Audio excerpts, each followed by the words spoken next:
Iara iretina ny hira-pirenena tsika tomboko lasy tomboko vavy.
Rivocan Sainte Marie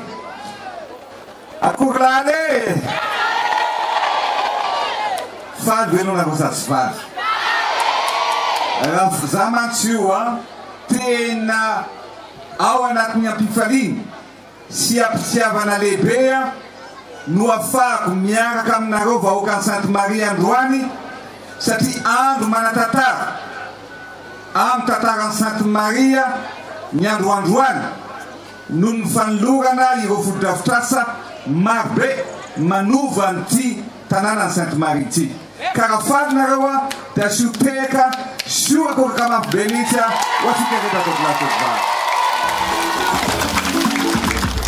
Izao mantsy itya Sainte Marie itya ity Nosy Bora itya dia malaza manerana n'izao tontolo zao. Malaza ihany koa eto Madagasikara kanefa hatramin'izay dia lavitry ny fampandrosoana lavitry ny foto-drafitrasa satria ohatran'ny vadinao ihany io na ohatranao ihany raha tsara nefa tsy karakaraina na tsaraina na amboarina dia lasa miratsy marina sa tsy marina. Zao Sainte Marie raha sarotra ny nandeha taty talohany nalany filoham-pirenena iny lalana mialany amin'ny aéroport iny mandra-pahatonga hatrany ambody atafany dia tsy afaka nale satria tsy afaka mandeha tongotra tsika tsy afaka mandeha bajady tsika fa potika ny lalana any anatin'ny fotaka tsika mandeha marina za tsy marina. Ankehitriny raha tonga teto tamin'ny 2021 niresaka tamin'ny ray aman-dreny hoe andao afamboaritsika ny lalana 18 kilometra ny lalana ny tokony natao tamin'izay fotoana izay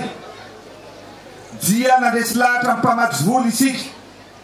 nandesy lahatra ihany koa mitetika asapika hoe zao sika tsy mba manao sotapany fa rehefa miasa dia tena miasa alao tsy mba atao sarisary ny fampandrosoana fa tena ovaina tanteraka ny eto Sainte Marie dia zao ny zavatra nitranga tsy 18 kilometra ny natao tsy 28 kilometra tsy 38 kilometra tsy 48 kilometra na 58 na 68 na 78 fa 89 kilometra ny lalana Sainte Marie Ray Manontolo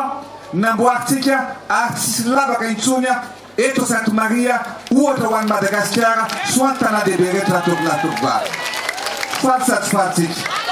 azo teraka sokakokaka mavobera ohatra ka falytsika tsy moa ny teny ho tenenina amin'ny fanokafana an'izao takelaka izao dia ity lalana zay hotokanantsika ty anie dia hitondra ny fampandrosoana ho an'ny vahoakan'ny Sainte Marie Ray Manontolo ary hitondra soa sy fahasoavana ho an'ity nosy mahafinaritra ity. Ankehitriny tokoa mantsy dia ravoravo ary faly daholy na ny mpandeha tongotra na ny mpandeha bisikleta na ny mpandeha bajaja na ny mpandeha tomobile na ny mpizahatany na ny malagasy ka dia zava-dehibe no nataontsika amin'izany satria tsy misy lavaka intsony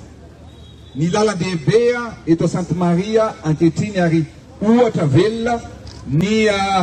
fandrosoana sy ny fiovana izay apetratsika eto Madagasikara ny fahavitany izao lalana eto Sainte Marie izao ka hovakintsika ary ny takelaka izay misy soratra amin'ny ranom-bolamena zany hoe tsy afaka kosehana tsy afaka fafana fa dia hitoetreto mandrakizay ary mijanona ho aom-pony ny vahoakan'ny Sainte Maria ny fitokanana an'izao lalana izao. Misy ny famantarana ny Repoblika ny Madagasikara fitiavana tanindrazana mpandrosoana lalana RNS 21 izay mampitoy ny seranam-piaramanidina mandrapatonga any Ambodirano sy ny grande boucle Ambody fotatra mandrapatonga any Akiriry ary ny petite boucle izay mampitoy any Ambody fotatra mandrapatonga any Voilava. Notokanany Andriamatoa Andry Rajoelina filohan'ny Repoblika ny Madagasikara notron'ny Andriamatoa Tsay Christian Premier ministre lehiben'ny gouvernemanta sy Ramatoa Rabary Nirina Risson Rindra Asimbelo ministre ny toe-karena sy ny fitantanam-bola sy Andriamatoa Rapidson Richard ministre ny asa vavety Andriamatoa Atosek solitenany maharitry ny banky iraisam-pirenena sy Andriamatoa Rakotondrazaka Ladislas Adrien mpandindra nasionaly ny tetikasa PIC 3 Sainte Marie fa 12 Jolay 2020 sy 2020 asitsika teraka marere ao anatin'izany fitokanana.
Zao taloha